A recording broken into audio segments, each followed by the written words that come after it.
Привет! Это быстрый разбор последних приключений Хан Ли. Отчаянный побег от сильного врага забрасывает героев в давно потерянный мир, набитый древними тайнами и смертельными ловушками. Во-первых, спасительный люк с односторонним движением. Спасаясь от золотого бессмертного Сюиня, Хан Ли и Лю Ютин используют плиту перехода между мирами. Портал захлопывается прямо перед носом врага. Проблема решена, но тут же подброшена совершенно новая.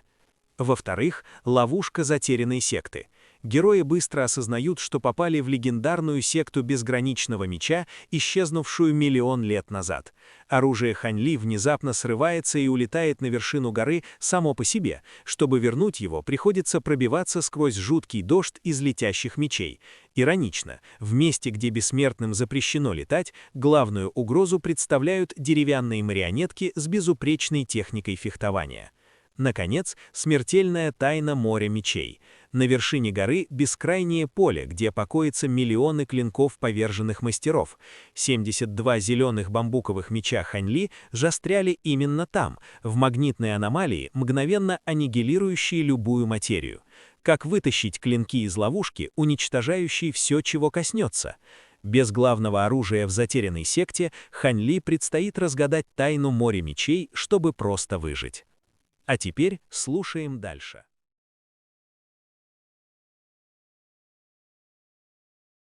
Глава 436. Потерянный. Внезапно в небе раздался оглушительный грохот. Хан Ли поднял голову и увидел над морем мечей одинокое белое облако с золотой окантовкой. На вершине облака находился массивный восьмиугольный белый каменный алтарь, окруженный 8 гигантскими золотыми колоннами высотой в несколько сотен метров. На каждой из колонн были выгравированы невероятно реалистичные извивающиеся золотые драконы, представлявшие собой захватывающее зрелище. Хан Ли как раз собирался взлететь к облаку, чтобы осмотреться поближе, как внезапно с алтаря раздался еще один громовой раскат, и из облака вырвалась вспышка красного света. Сразу же после этого из центра облака вырвался шар багрового пламени, и все облако мгновенно окрасилось в ярко-красный цвет, словно его подожгли. В то же время под белым каменным алтарем появилось море багрового пламени, озаряя все небо ярко-красным цветом. Когда облако рассеялось, Хан Ли увидел на парящем алтаре худощавого мужчину средних лет, и это был никто иной, как Сюн Шань. В этот момент на его лице было торжественное выражение, а его руки были подняты к небу, пока он читал заклинание. Над его головой парил большой черный металлический диск с небольшим выступом в центре, который по внешнему виду был идентичен скошенным металлическим манускриптам, вручаемым чиновникам в империях смертных, и на нем были выгравированы слова «Объединение всех мечей». По мере того, как Сюн Шань продолжал читать заклинание, пламя под алтарем становилось все ярче, и по воздуху начали распространяться волны жара, видимые даже невооруженным глазом, заставляя окружающее пространство искривляться и мерцать. Все бесчисленные летающие мечи на лугу также начали раскачиваться гораздо сильнее, с большей силой, чем прежде, ударяясь друг о друга. Хан Ли сначала был несколько озадачен, увидев это, но потом быстро понял, что происходит. Так называемая формация сбора духовной энергии тысячи клинков, которую Сюн Шань с таким трудом создал в До Пылающего Дракона, скорее всего, была формацией, которую он перенял у секты Безграничного Меча, и это море мечей должно было быть истинной формацией сбора духовной энергии мечей.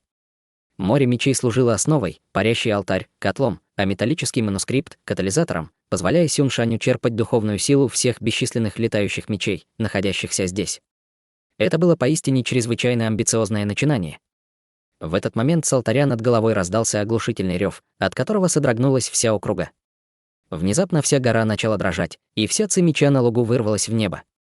С точки зрения Хан Ли, это выглядело так, будто по морю мечей подул легкий ветерок, и вся буйная трава на лугу была мгновенно срезана, а затем разорвана в клочья ци меча в воздухе. В то же время все раскачивающиеся летающие мечи замерли, выстроившись прямо, словно солдаты, готовые к битве, направив свои острия в небо. На алтаре Сюн Шань сделал глубокий вдох, а затем внезапно взмахнул рукавом, выпуская золотой летающий меч, который на мгновение описал круг в воздухе, а затем завис под металлическим манускриптом. Затем Сюн Шань соединил указательный и средний пальцы правой руки, и над его кончиками пальцев возникла вспышка золотого света, когда он провел ими по воздуху, создавая золотую руну размером около 3 метров. Гигантская руна в мгновение окупала на металлический манускрипт, и тот тут же издал ликующий звон. Сразу же после этого на всем металлическом манускрипте начали появляться тонкие линии, которые соединялись друг с другом, излучая ослепительный золотой свет. Из металлического манускрипта в небо вырвался невероятно толстый столб золотого света, а затем высоко в небе взорвался, словно фейерверк, образуя ослепительный барьер золотого света с бесчисленными проекциями, возникающими на его поверхности. Там было гигантское божество в золотых доспехах, вооруженное массивным клинком, способным рассекать горы. Там был похожий на призрака-убийцу в маске, вооруженный мечом, тонким, как игла, вырывающий сердце вражеского генерала. Там была прекрасная небесная дева, вооруженная мечом, таким же изящным и свободно парящим, как ее платье. Там был худой старик с длинной бородой, направляющий вокруг себя бескрайнее пространство ци меча. Всевозможные фигуры, вооруженные мечами, были изображены в этих проекциях, и Хань Ли смотрел на разворачивающуюся сцену, сосредоточенно нахмурив брови. В его зрачках начали появляться золотые искорки, и в следующее мгновение он почувствовал, что полностью погрузился в то, что видит. Ему казалось, что он стал еще одной фигурой на барьере золотого света, владеющей своими 72 зелеными бамбуковыми мечами облачного роя, чтобы создавать один за другим лотосы из мечей. В то же время в море огня под парящим алтарем внезапно начали происходить перемены. Бурлящее пламя закрутилось, образуя массивный огненный вихрь, который начал испускать потоки грозной силы притяжения. Все летающие мечи на лугу внизу тут же задрожали и затряслись, а затем, словно почему-то зову, взмыли в воздух, устремившись к огненному вихрю волной летающих мечей. В результате небо над лугом мгновенно стало чрезвычайно хаотичным, свет мечей всех цветов летал во всех направлениях, разрезая все пространство на ленточке. Невидимая ци меча в воздухе также больше не ограничивалась лугом, а начала распространяться во всех направлениях. Раздался звук рвущейся ткани, когда одежда Хань Ли задела распространяющуюся ци меча, и на ткани образовалось два очень длинных пореза. Хань Ли не обратил на это никакого внимания, он оставался на месте и смотрел в небо. В небе над головой более 1000 летающих мечей устремились в огненный вихрь, и они мгновенно стали ярко-красными, издавая жалобный вой. Из мечей начали вылетать шары света всех цветов, и это были не что иное, как их сущность меча. Летающие мечи, лишённые своей сущности, быстро потускнели, а затем превратились в лужи расплавленного металла, которые быстро исчезли в пламени. Ёмкость огненного вихря была ограничена, он мог принять не более 2000 мечей одновременно. Зелёные бамбуковые мечи облачного роя, Хань Ли, находились ближе к концу, поэтому должно было пройти ещё некоторое время, прежде чем они будут втянуты в вихрь, но это ненадолго. На парящем алтаре Сюн Шань нахмурился и пробормотал: «Я разберусь с тобой, как только закончу переплавлять свой меч». Он уже заметил появление Хань Ли, но был слишком занят работой над формацией, чтобы что-либо предпринять. На парящей платформе перед ним было пустое место, и в этот момент из него начали появляться шары сущности меча, которые парили в воздухе. Увидев это, Сюн Шань пришел в восторг, сложил обеими руками особую ручную печать, а затем указал пальцем на металлический манускрипт. Золотые узоры на металлическом манускрипте мгновенно вспыхнули, выпустив огромное пространство золотого света, который окутал золотой длинный меч внизу, образуя на нем золотой вихрь. Как только вихрь сформировался, вся сущность меча, парящая над алтарем, была мгновенно притянута к нему и устремилась в связанный летающий меч Сюншаня. Золотой длинный меч задрожал и зазвенел, излучая ореолы золотого света.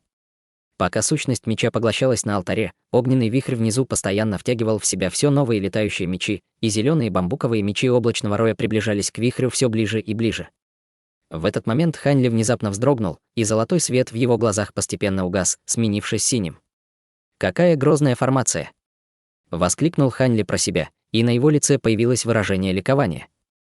Сцены, изображенные на барьере золотого света, были очень похожи по своей природе на произведения искусства «Мириады мечей», которые он получил в прошлом, но эта формация была явно гораздо более совершенной, и можно даже сказать, что произведение искусства «Мириады мечей», скорее всего, был копией этой формации. Наблюдая за формацией, Хань Ли намеренно открылся ей, чтобы погрузиться в нее.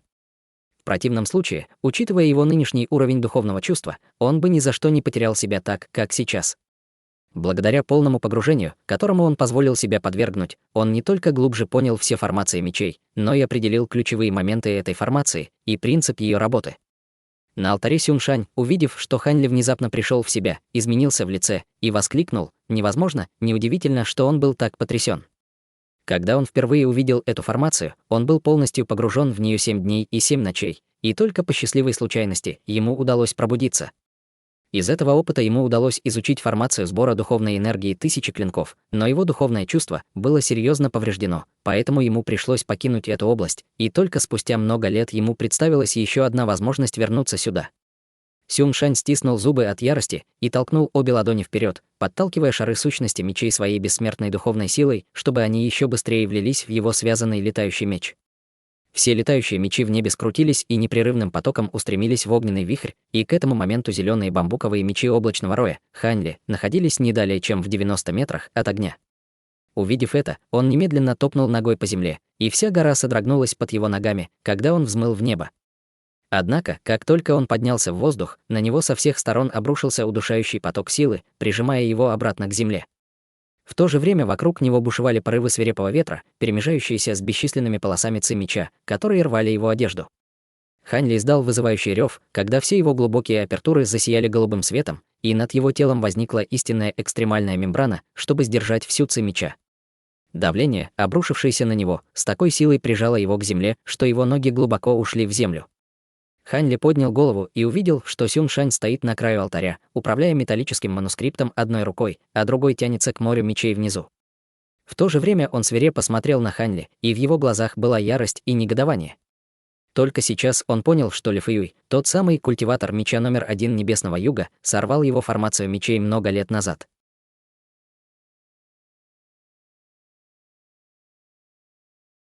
Глава 437. Месть. Это карма. Ты забрал мою сущность меча и испортил мой массив мечей, но посмотри, что случилось теперь. В конце концов, все это теперь мое. Сюншань торжествующе рассмеялся, и его голос прокатился по небу, словно гром. Он нажил себе много врагов, собирая столько духовных мечей для своей формации, сбор духовной энергии тысячи клинков, но все его усилия оказались напрасными благодаря Ханьле. Из-за этого он годами был посмешищем всего до пылающего дракона, так как же он мог не радоваться возможности отомстить сейчас, и если бы ты не пытался переплавить мои связанные летающие мечи, я бы не испортил твою формацию. Мы оба из Да Пылающего Дракона и гильдии странников, и мы много раз работали вместе в прошлом, так почему бы нам не забыть старые обиды и не позволить мне вернуть мои связанные летающие мечи? Предложил Ханьли. Его голос был не очень громким, но он, словно острый меч, пронзил все преграды и достиг ушей Сюншаня. Заткнись. Ты все это время держал меня за дурака. Да, я постепенно понял, что ты причастен к срыву моих планов, но у меня не было подходящей возможности для удара, поэтому я продолжал выжидать. Но теперь, когда ты сам явился ко мне на блюдечке с голубой каемочкой, я переплавлю и тебя, и твои связанные летающие мечи в мой непревзойденный бессмертный меч. Холодно фыркнул Сюншань. Если ты не хочешь уладить это дело мирным путем, то не вини меня в том, что я применю силу. Холодно произнес Ханьли. Забавная шутка. Тебе грозит смерть, а ты все еще несешь чушь. Усмехнулся Сюншань, но почему-то перед угрозой Ханьли он невольно вздрогнул. Внезапно Ханьли издал оглушительный рев, и его тело быстро выросло до более чем 300 метров в высоту, а на коже его появилась золотистая шерсть, когда он принял свою форму гигантской горной обезьяны. Затем он яростно топнул по земле, взмыв в небо, несмотря на слои ци меча над головой. Приблизившись к зеленым бамбуковым мечам облачного роя, гигантская золотая обезьяна протянула толстую мускулистую руку, и на ее шерсти появился слой золотых чешуек, когда она ударила по потоку мечей, текущему к огненному вихрю. Раздался оглушительный грохот, и весь поток мечей изогнулся в сторону под аккомпанемент хаотичного лязга. Внезапно все летающие мечи, устремлявшиеся к огненному вихрю, были сбиты с первоначальной траектории, и среди них были 72 зеленых бамбуковых меча облачного роя. Сразу же после этого гигантская золотая обезьяна вернулась к своей человеческой форме, и на спине Ханьли внезапно появились полупрозрачные крылья, когда он развернулся, меняя направление в воздухе, чтобы полететь прямо к своим связанным летающим мечам. Однако, прежде чем он успел приблизиться, из всей формации мечей вырвался поток невидимой силы, собрав все летающие мечи и вернув их на курс, ведущий в огненный вихрь. «Я не позволю тебе сделать это во второй раз», — холодно заявил Сюншань. Как только он закончил говорить, он сложил ручные печати и указал пальцем на металлический манускрипт, парящий перед ним в воздухе. Из кончика его пальца вылетела капля кровяной эссенции, светящаяся золотым светом, и упала на металлический манускрипт, и золотые узоры на его поверхности тут же задрожали, а затем вырвался поток бледно-красного тумана, который устремился к барьеру золотого света над головой. Раздался оглушительный взрыв, когда барьер золотого света в небе яростно взорвался, но все проекции на нем сохранились, падая в формацию мечей, словно ливень золотого дождя. С каждой проекцией, влетавшей в формацию, один меч отделялся от потока мечей, попадал в руки золотой проекции и летел к Ханьли. Хань Ли как раз собирался попробовать еще что-нибудь, чтобы силой вернуть свои зеленые бамбуковые мечи облачного роя, как внезапно почувствовал над собой нависшую тень. Он немедленно взмахнул своими грозовыми крыльями, с трудом отлетев на несколько десятков метров сквозь окружающую ци меча. Гигантский меч, широкий, как городские ворота, обрушился сверху, едва не задев Хань Ли, рассекая воздух с грозной силой. Хань Ли немедленно поднял кулак и нанес яростный удар по широкой стороне лезвия меча, и на массивном мече тут же возникла гигантская лазурная проекция кулака, заставив его сильно задрожать. Золотой великан, державший меч, также сильно содрогнулся от грозной силы, переданной через меч, и распался на бесчисленные золотые искорки. Однако, прежде чем Хань Ли успел отдернуть кулак, прямо на него бросилась еще одна золотая фигура, вооруженная очень длинным мечом. За этой золотой фигурой следовали бесчисленные другие, среди которых были прекрасная женщина, крепкий мужчина в золотых доспехах, старик с длинной бородой, маленький ребенок. Волна за волной фигуры, вооруженные мечами, сходились к нему. Хань Ли сохранял спокойствие и хладнокровие, шагнув вперед, и за его спиной, озарившись лучами золотого света, появилась священная ось мантры. Все проекции и летающие мечи, попавшие в зону действия пульсаций, испускаемых священной осью мантры, мгновенно замерли, и Хань Ли смог спокойно пройти мимо них, как будто прогуливаясь по парку. Все мечи, направленные на него, стали его каменной стеной, позволяя ему неуклонно продвигаться к алтарю. Ему уже стало ясно, что, если он не победит Сюншаня, тот будет продолжать использовать силу формации мечей, чтобы помешать ему вернуть зеленые бамбуковые мечи облачного роя. Как только пройдет достаточно времени, зеленые бамбуковые мечи облачного роя неизбежно будут уничтожены. Сюншань, наблюдая за этим с алтаря, был поражен и смотрел в шоке, как Хань Ли приближается к алтарю издалека. Однако, затем он быстро взял себя в руки, стиснул зубы и вернулся в центр формации, где сложил несколько рунных печатей в пустое пространство перед собой. Сразу же после этого он разжал ладонь, и 5 золотых бусин размером с лонган упали в пустое пространство и попали в море огня внизу. Все пламя внизу тут же начало бурлить, словно по нему прошел сильный порыв ветра, и огонь распространился во все стороны. Хань Ли посмотрел на пламя и увидел, как в нем появились 5 шаров золотого света, втягивающих в себя весь окружающий огонь, и формируя 5 грозных драконьих голов, которые были обращены к нему. Как только драконьи головы сформировались, из каждой их ноздри тут же вырвалась тонкая струя огня, а их глаза засияли лучистым золотым светом, создавая впечатление, что это настоящие живые существа. В следующее мгновение из моря огня раздался звериный рев, и вылетели 5 огненных драконов толщиной с бочку, извиваясь в воздухе, прежде чем с грозной силой наброситься на Хань Ли. Во все стороны вырвались волны обжигающего жара, заставляя все пространство искривляться и мерцать, настолько, что даже золотые пульсации, испускаемые священной осью мантры, начали искажаться, значительно сокращая область их действия. Перед лицом надвигающихся огненных драконов Хань Ли поднял руку и взмахнул ею, и из его рукава вылетела истинная ось тяжелой воды, которая раздулась до размеров жернова, быстро вращаясь и занимая позицию перед ним. В то же время руны да воды на ее поверхности засияли, выпуская потоки тяжелой воды, которые слились, образовав грозный вихрь тяжелой воды, устремившийся к 5 огненным драконам. 5 огненных драконов распахнули свои огромные пасти, внутри которых бурлила расплавленная лава, выпуская клубы черного дыма, делая их похожими на 5 вулканов, готовых вот-вот извергнуться. Сразу же после этого раздался оглушительный грохот, когда из пасти 5 драконов на истинную ось тяжелой воды хлынули потоки лавы и огненных камней. Раздалась серия оглушительных взрывов, и все небо озарилось ярко-красным светом. Когда свирепая огненная буря обрушилась на истинную ось тяжелой воды, мгновенно поднялись грозные черные волны, и хотя ось смогла удержаться, она явно с трудом выдерживала грозный натиск. Руки Хань Ли были подняты вверх, и все его тело неконтролируемо дрожало, показывая, что он явно с трудом сдерживает атаку. Внезапно он издал оглушительный рев, и вместо того, чтобы отступить, он с силой толкнул ладони в истинную ось тяжелой воды, которая мгновенно выпустила грозную волну черной тяжелой воды, обрушившуюся на 5 огненных драконов в ответ.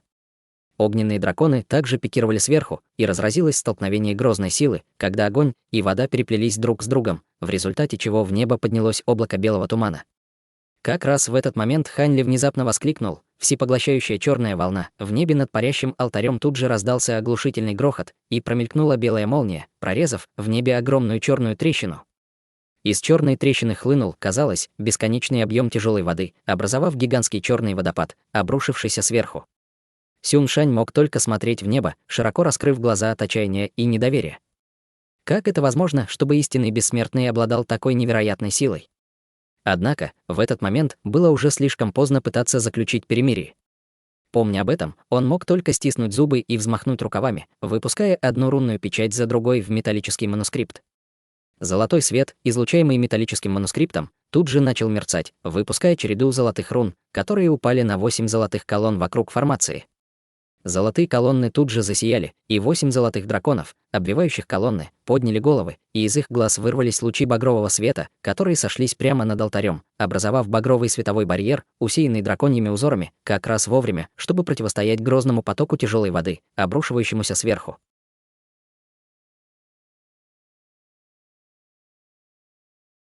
Глава 438. Битва мечей. Раздался оглушительный грохот, и багровый световой барьер сильно задрожал, сотрясаясь под напором черного водопада.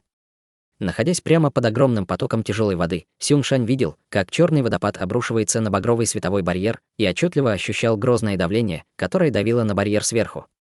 На багровом световом барьере под тяжестью неимоверного веса потока тяжелой воды появились массивные вмятины, а золотые драконьи узоры на нем непрерывно мерцали, указывая на то, что барьер не сможет долго выдерживать атаку.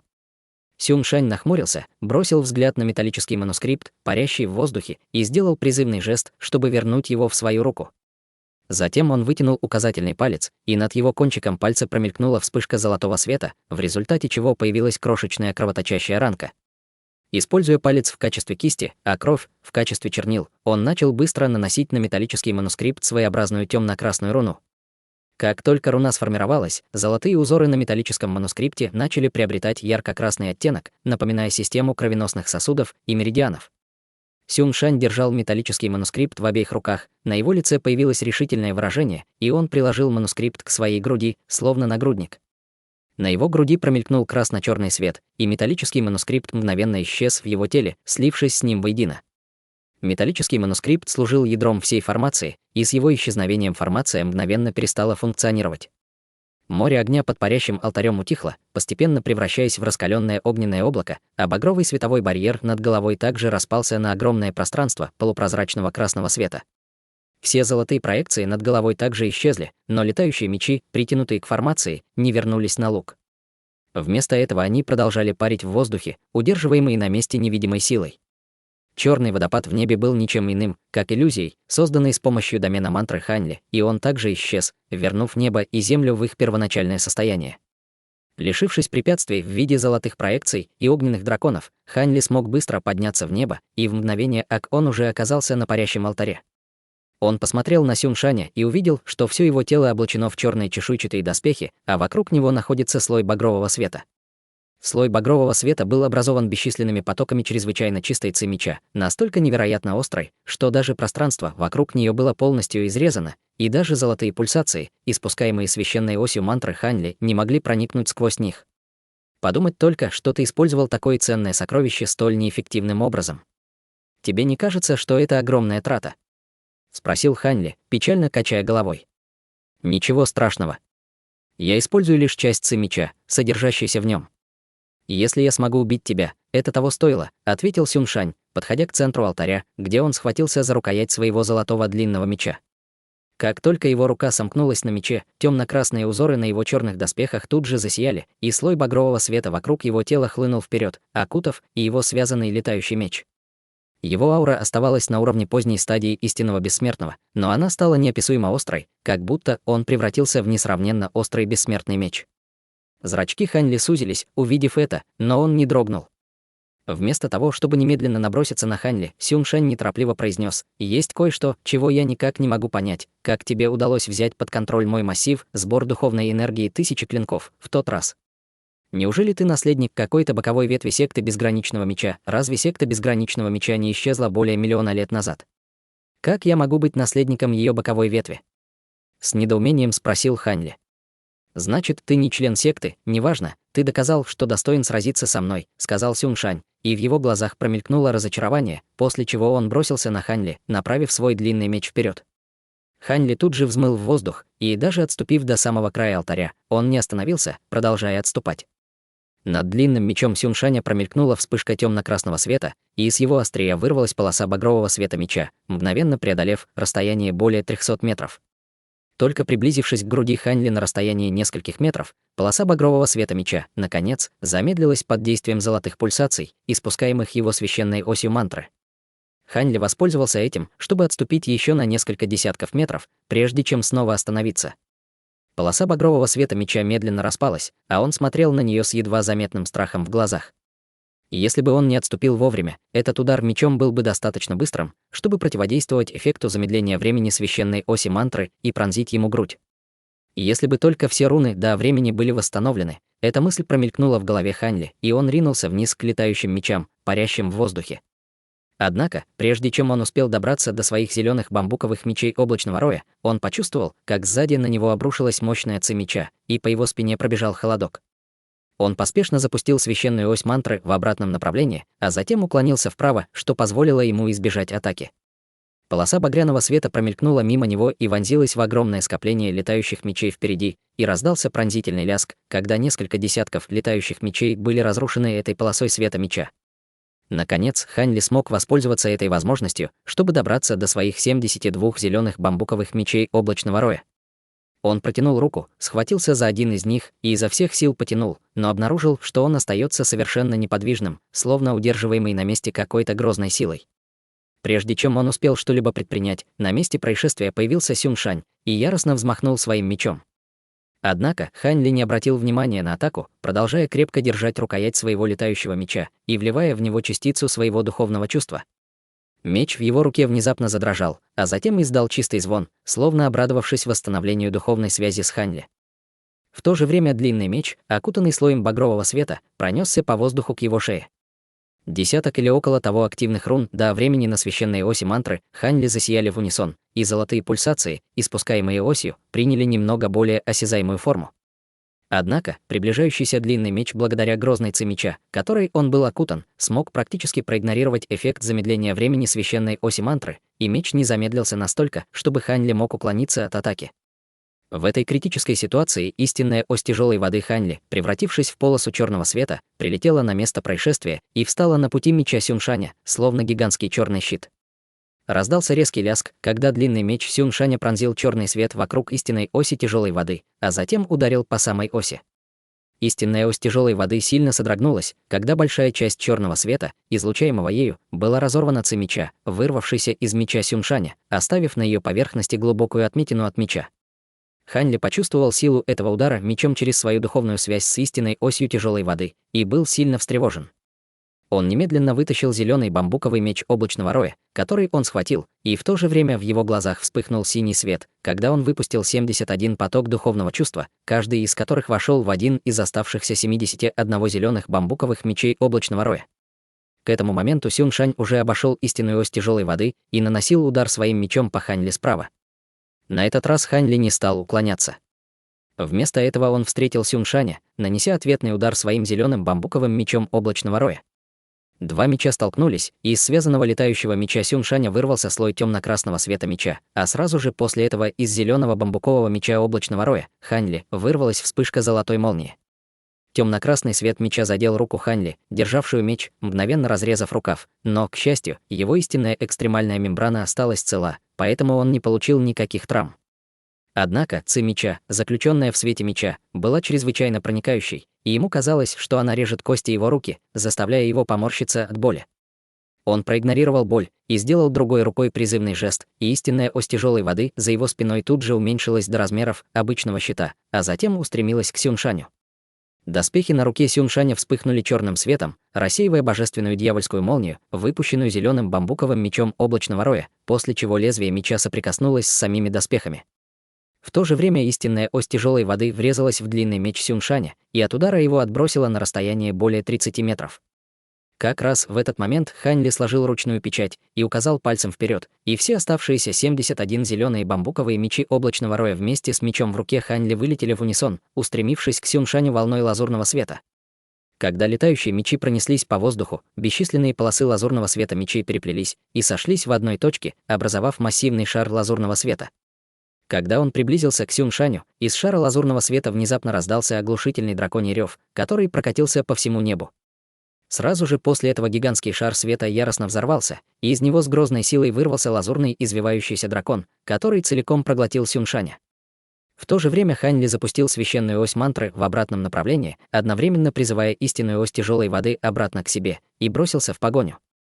Он летел по воздуху гораздо быстрее, чем формация мечей в виде лазурного дракона, и, догнав голову дракона, посмотрел вниз, и в его глазах промелькнуло удивление. Как оказалось, Сюн Шэн стоял в пасти дракона в расслабленной позе, и сотни полос света мечей пытались пронзить его тело, но его черные доспехи защищали его от любых повреждений.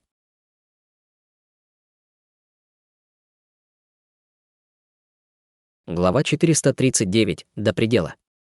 Увидев это, Хань Ли холодно фыркнул и на полной скорости устремился к лазурному извивающемуся дракону, оставляя за собой череду фантомных изображений. Его истинная ось тяжелой воды быстро вращалась над его ладонью, когда он взмахнул ею в сторону Сюншаня, который издал оглушительный рев, и из его черных доспехов вырвался поток темно-красного света меча, мгновенно уничтожив лазурного извивающегося дракона, окружавшего его. Затем он поднял руку и с силой опустил свой длинный меч на истинную ось тяжелой воды, и раздался резкий лязг, когда формация мечей в виде лазурного дракона превратилась обратно в 72 зеленых бамбуковых меча облачного роя, которые разлетелись во все стороны, а Сюншань отлетел на расстояние более 300 метров, прежде чем прийти в себя. «Ты хочешь посоревноваться со мной, у кого больше мечей?» С издевкой усмехнулся он. Как только он закончил говорить, он бросил длинный меч в своей руке вперед, затем сложил особую ручную печать, прочитал заклинание и взмахнул рукавами. Все темно-красные узоры на его черных доспехах снова засияли, и на его нагруднике появилась древняя руна. Как только эта руна появилась, из тела Сюншаня тут же начала исходить древняя аура. Увидев это, Хань Ли почувствовал дурное предчувствие и поспешно связался с Даосом все своим духовным чувством, сказав ему, чтобы тот был готов вмешаться в случае необходимости. Внезапно все небо погрузилось в гробовую тишину, и даже звук ветра стих. Однако, затем внезапно раздался металлический скрежет, резко и грубо нарушив тишину. Хань Ли посмотрел вниз и увидел, что все мечи на лугу внизу снова пришли в движение, и каждый меч был окутан слоем темно-красного света меча, образуя нечто похожее на гигантского первобытного зверя, который только начал пробуждаться. «Посмотрим, как ты справишься со всеми этими мечами сразу». Яростно прорычал Сюншань, и по его велению все мечи тут же взмыли в воздух, словно рой всепоглощающей саранчи. Увидев это, лицо Хань Ли слегка изменилось. Такой огромный шквал мечей в сочетании с такой грозной ци меча был явно слишком силен, чтобы его священная ось мантры или истинная ось тяжелой воды могли противостоять ему. Поэтому единственным разумным вариантом действий для него было бежать. Его единственной целью здесь было вернуть свои зеленые бамбуковые мечи облачного роя, и теперь, когда эта цель была достигнута, не было смысла продолжать эту битву. Сюншань после этой встречи определенно станет его заклятым врагом, но об этом ему придется побеспокоиться в другой раз. Приняв решение, Хань Ли немедленно убрал все свои сокровища, сложил ручную печать, и вокруг него быстро сформировалась формация золотых молний. Чтобы создать формацию молниеносной телепортации как можно быстрее, он напрямую использовал свою божественную дьявольскую молнию, а не силу птицы-молнии, но даже в этом случае он все равно был слишком медленным. Сверху обрушилась полоса темно-красного света меча, и формация золотых молний, только-только сформировавшись, была разрушена. Сразу же после этого Хань Ли был мгновенно завален бесчисленными летающими мечами всех видов. Увидев это, его лицо слегка изменилось, но он сохранял спокойствие и хладнокровие, когда из его рукава вылетел луч серебряного света, превратившийся в серебряный колокольчик, который поднялся в воздух над ним и начал непрерывно раскачиваться из стороны в сторону. Серия плотных серебряных ореолов распространилась по воздуху во всех направлениях, увеличиваясь и охватывая область размером в несколько сотен метров. В то же время он открыл рот и выпустил 7 колец яркой звезды, которые в мгновение соединились друг с другом, образовав над его головой еще большее кольцо. Из 7 колец яркой звезды вырвался лучистый звездный свет, образуя звездный барьер с бесчисленными звездными узорами, мерцающими на его поверхности, защищая его наряду с волнами серебряных пульсаций. Он только успел призвать эти два сокровища, как на него уже обрушилась мощная волна мечей, и в мгновение он оказался окружен мечами со всех сторон. Серебряный колокольчик непрерывно звенел, но серебряные пульсации, которые он испускал, продолжали постепенно ослабевать, уменьшая размер безопасной зоны вокруг Хань Ли. Звездный барьер, созданный 7 кольцами яркой звезды, также непрерывно трещал, и одна за другой гасли звездные искорки. Хань Ли нахмурился, взмахнул обеими рукавами, и по обе стороны от него одновременно появились истинная ось тяжелой воды и священная ось мантры. Затем он сложил ручную печать, толкнул ладонь в истинную ось тяжелой воды, черный свет на ее поверхности задрожал, и из ее рун до воды вырвался грозный поток тяжелой воды, образовав черного водяного дракона, который устремился в волну бесчисленных мечей. Водяной дракон был огромным, он напоминал широкую реку, текущую по небу, быстро пробивая брешь в грозном скоплении мечей. Хань Ли немедленно полетел к этой бреши, а Сюн Шань смотрел на него с холодной улыбкой на лице. Какой в этом смысл? Твои попытки тщетны. Сразу же после этого он провел рукой по лицу, и его ладонь тут же окрасилась в красный цвет. За насильственное использование силы металлического манускрипта приходилось платить цену, и у него уже началось кровотечение из всех отверстий, но, по его мнению, это того стоило, если он сможет убить Хань Ли и вернуть себе эти 72 меча. Внезапно Сюн Шань издал оглушительный рев, и все мечи по обе стороны от бреши, которую создал Хань Ли, тут же, по его велению, сошлись, сомкнувшись вокруг Хань Ли, словно пара неприступных стен. Темно-красный свет на двух стенах мечей становился все плотнее, и Хань Ли не успел пролететь и 90 метров, как формация мечей впереди снова сомкнулась, а водяной дракон был уничтожен под грозным давлением, распавшись на капли тяжелой воды, которые вернулись в истинную ось тяжелой воды. Эта ситуация была еще более опасной, чем предыдущая, и его серебряный колокольчик и 7 колец яркой звезды не смогли бы обеспечить ему надежную защиту. Пройдет совсем немного времени, и эти два сокровища также рассыплются под давлением. Над головой Хань Ли раздался тихий треск, и на звездном барьере над головой уже появились тонкие трещины, что явно указывало на то, что он больше не сможет держаться. Увидев это, Хань Ли сделал призывный жест, звездный барьер исчез, а 7 колец яркой звезды вернулись к нему. В то же время серебряный колокольчик также слегка задрожал, а затем описал круг в воздухе и вернулся к нему. В следующее мгновение из всего его тела вырвался фиолетово-золотой свет, а также появился слой фиолетово-золотых чешуек, и на его теле появились еще 2 пары голов и рук. Сразу же после этого Хань Ли притянул к себе истинную ось тяжелой воды, схватив ее одной рукой, как щит, а каждой из 5 других рук, по зеленому бамбуковому мечу облачного роя. Он также активировал родословную черной черепахи, которую не использовал очень давно, образовав доспехи темно-зеленого цвета с древними рунами на поверхности, чтобы защитить свою грудь. Физическая сила всегда была его сильной стороной, и в его нынешнем виде его физическая конституция была не менее прочной, чем у многих защитных духовных сокровищ.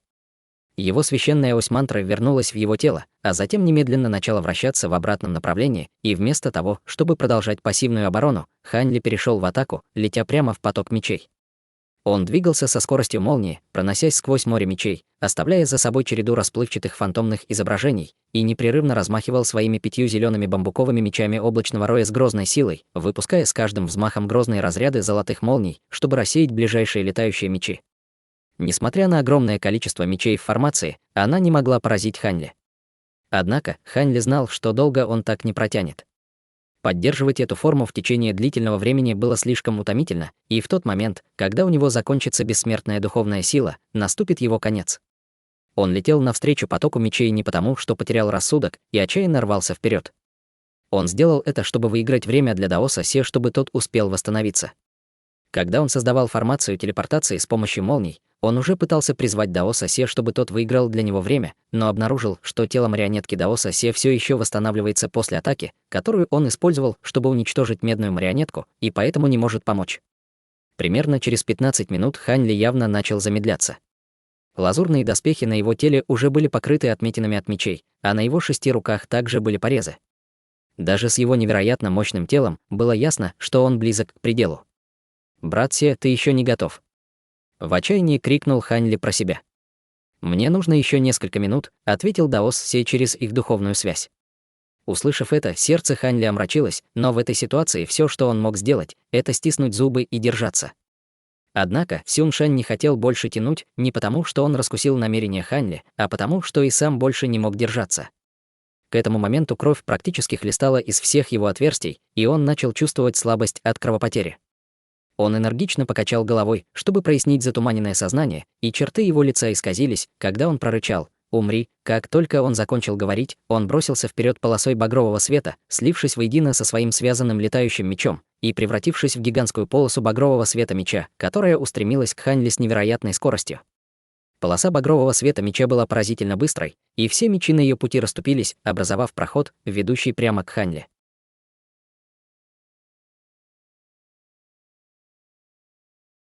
Глава 440. Перековка мечей. Зрение Хань Ли было заслонено огромным скоплением мечей перед ним, и к тому времени, когда он заметил полосу багрового света меча, было уже слишком поздно предпринимать какие-либо маневры уклонения. В этой критической ситуации он быстро активировал свою технику духовного очищения, а затем выпустил свой шип духовного оглушения. Внезапно Сюншань услышал в своей голове холодный возглас, и его пронзила острая боль, в результате чего на долю секунды он потерял ориентацию. Полоса надвигающегося багрового света меча резко дрогнула и остановилась на расстоянии около 3 метров от Ханьли, и этой крошечной задержки хватило, чтобы переломить ход всей битвы. Священная ось мантры в теле Ханьли быстро закрутилась в обратном направлении, когда он энергично взмахнул своими грозовыми крыльями, одновременно активировав свою родословную лазурной птицы Луань, что позволило ему развить невероятную скорость, когда он переместился в сторону от полосы багрового света меча. Вонзил все 5 своих мечей в одну точку. Раздался оглушительный грохот, полоса багрового света меча взорвалась, и во все стороны хлынули мощные ударные волны, заставив Ханьли извергнуть полный рот крови, когда он отлетел на несколько километров назад в огромное скопление мечей. В то же время из только что взорвавшейся полосы багрового света меча вылетели обломки черного металла, которые сошлись в воздухе, образовав черный металлический манускрипт. Затем из воздуха, спотыкаясь, вышла фигура с мертвенно-бледным лицом, и это был никто иной, как Сюншань. В его груди зияла огромная дыра, и его сердце было полностью уничтожено. Темно-красные узоры на его теле казались целыми, но на самом деле они были разорваны на бесчисленные кусочки. На его лице было безумное выражение, когда он, опираясь на свой длинный меч, как на костыль, побрел к металлическому манускрипту, но с каждым шагом с его тела падал кусок плоти, и к тому времени, как он добрался до манускрипта, от него остался только голый скелет. Сразу же после этого золотой длинный меч в его руке также рассыпался на бесчисленные осколки, которые разлетелись во все стороны. Из макушки черепа скелета вырвался луч золотого света, образовав золотую зарождающуюся душу с усталым выражением лица. Зарождающаяся душа повернулась к Ханьле, который только что пришел в себя на расстоянии нескольких километров, и пробормотала: «Неужели такова воля судьбы?» Как только она закончила говорить, зарождающаяся душа также распалась на золотой свет, а Ханьли смотрел на это со смешанными чувствами. Он не питал особой вражды к Сюншаню, и в прошлом они несколько раз были товарищами. Если бы не настойчивость Сюншаня в том, чтобы выследить его, он бы вообще избежал этой битвы. Со смертью Сюншаня формация мечей в небе тут же распалась, и все летающие мечи, парящие в воздухе, дождем упали обратно в море безграничных мечей. Ханьли взлетел в воздух, притянул к себе браслет для хранения Сюншаня, а затем протянул руку и схватил металлический манускрипт, после чего спустился на парящий алтарь в небе. Он осмотрел металлический манускрипт в своей руке и обнаружил, что он похож на осколок разбитой глиняной посуды. Его поверхность была усеяна очень глубокими трещинами, и казалось, что он может рассыпаться в любой момент. На лице Ханьли появилось нерешительное выражение, когда он внимательно изучил манускрипт. Почерпнув секреты барьера золотого света, он узнал, как использовать эту формацию перековки мечей, но он не знал, сможет ли металлический манускрипт выдержать процесс перековки мечей в его нынешнем ужасном состоянии.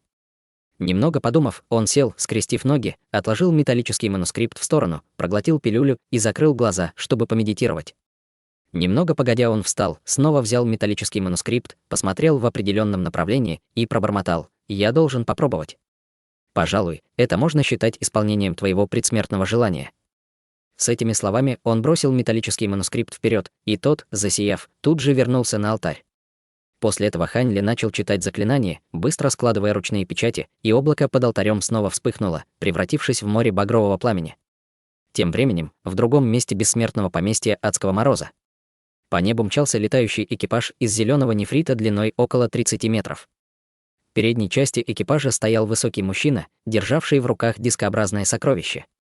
Над сокровищем парил слой белого тумана, а в его центре непрерывно мерцала красная искорка. Неужели это дело рук этих тварей из Дворца Реинкарнации? Пробормотал мужчина с недоумением. За его спиной стояла пара марионеток в золотых доспехах с алебардами в руках, и они никак не реагировали. На полпути к вершине горы секты безграничного меча Луи Цин стояла, скрестив за спиной серебряный длинный меч, и смотрела на вершину горы. Ее зрение все еще заслонял густой туман, и немного раньше раздавался довольно громкий шум, но теперь он стих.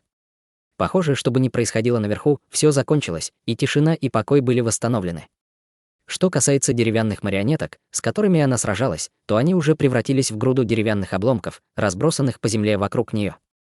После долгих колебаний Луи Цин наконец-то решилась, ступила на каменную лестницу и направилась к вершине горы. На парящем алтаре Ханьли обильно потел, а вокруг него бушевал лазурный свет.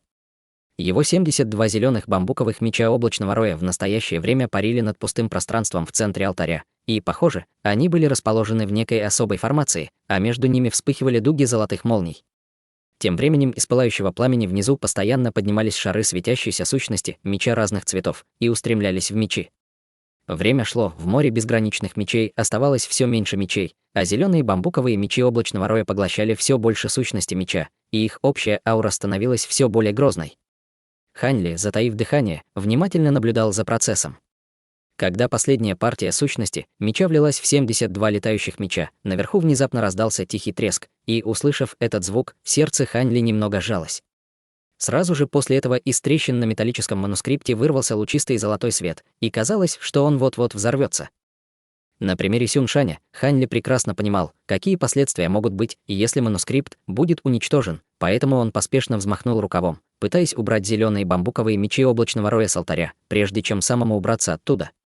Однако, как только его бессмертная духовная сила соприкоснулась с летающими мечами, из мечей вырвалась вспышка молнии, смешанная с мощной ци меча, мгновенно уничтожив его рукав. Сразу же после этого его тело охватило онемение, временно парализовав его. Как раз в этот момент на его браслете для хранения внезапно промелькнула вспышка белого света, и из него вылетел странный нефритовый жетон размером с ладонь, который направился прямо к металлическому манускрипту. Хань Ли быстро узнал этот нефритовый жетон, его дал ему старейшина Цихен из секты священных марионеток. Во время их битвы много лет назад Цихен однажды использовал формацию мечей «Семь смертей» секты безграничного меча, и, похоже, этот странный нефритовый жетон также был из секты безграничного меча. Прежде чем Хань Ли успел поразмыслить над этим, нефритовый жетон внезапно засиял, став полностью прозрачным, и внутри него появились золотые нити света, образовав строчку древних иероглифов «Ядро безграничного меча». После появления золотых иероглифов белый нефритовый жетон постепенно слился со светом, исходящим от металлического манускрипта. Внезапно раздался оглушительный грохот, и над алтарем из ниоткуда появилось густое темное облако. В темном облаке непрерывно вспыхивал лазурно-фиолетовый свет, сопровождаемый раскатами грома, и в глазах золотых драконов, обвивающих 8 окружающих колонн, внезапно промелькнул золотой свет, как будто они ожили. В то же время они излучали мощную ауру, и казалось, что они могут в любой момент вылететь из колонн. Сразу же после этого все 8 драконов разом раскрыли пасти и выпустили в центр алтаря потоки багрового пламени, которые сошлись в воздухе, образовав бушующее море огня. Как только Хань Ли пришел в себя, он немедленно взлетел в воздух и оказался за пределами алтаря. Сразу же после этого море огня хлынуло с небес, в мгновение ока затопив весь алтарь. В то же время в небе раздался оглушительный раскат грома и обрушился водопад лазурно-фиолетовых молний, устремившись прямо в пылающее пламя. Сквозь молнии и огонь невозможно было увидеть зеленые бамбуковые мечи облачного роя, и даже духовное чувство Хань Ли не могло проникнуть внутрь. Только сейчас началась настоящая перековка мечей. Хань Ли со сложным выражением лица сел в воздухе и стал наблюдать издалека. 3 дня пролетели как одно мгновение, и пасти 8 драконов, обвивающих колонны, окружавшие алтари, закрылись. Море огня, поглотившее алтарь, еще больше разрослось по сравнению с тем, что было 3 дня назад, и с небес в пылающее пламя продолжали обрушиваться потоки лазурно-фиолетовых молний. Хань Ли стоял рядом с морем огня, и, похоже, он уже оправился от травм, полученных в предыдущей битве, но в его глазах читалось легкое беспокойство. Процесс перековки мечей длился гораздо дольше, чем он ожидал, и он совершенно не контролировал его, поэтому все, что он мог сделать, это стоять и ждать. К счастью, Сюй Хань и остальные пока не добрались до этого места. Внутри даосского храма внизу находилась Луи Цин, которая прибыла на вершину горы некоторое время назад. В этот момент она, неторопливо прогуливаясь по даосскому храму, то останавливаясь перед полуразрушенным павильоном, то присаживаясь на корточки перед заросшим мхом колодцем. Она постоянно осматривала окрестности с немного растерянным выражением лица, как будто пытаясь что-то вспомнить.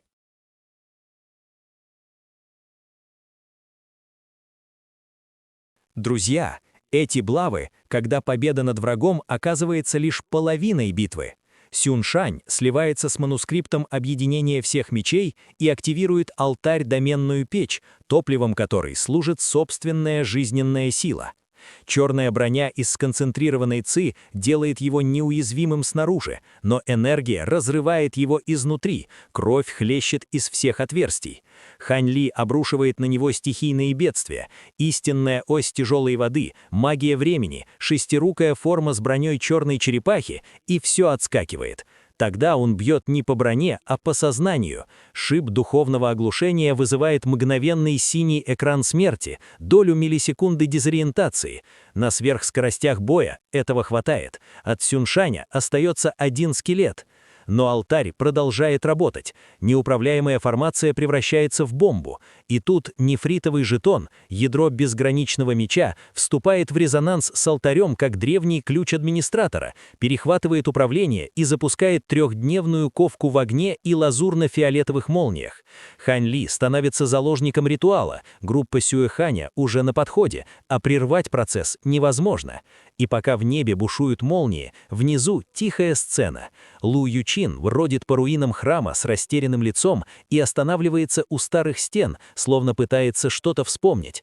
Что дальше? Мечи куются, враги приближаются, а забытые воспоминания Ючин могут оказаться важнее тысячи клинков. Готовлю продолжение.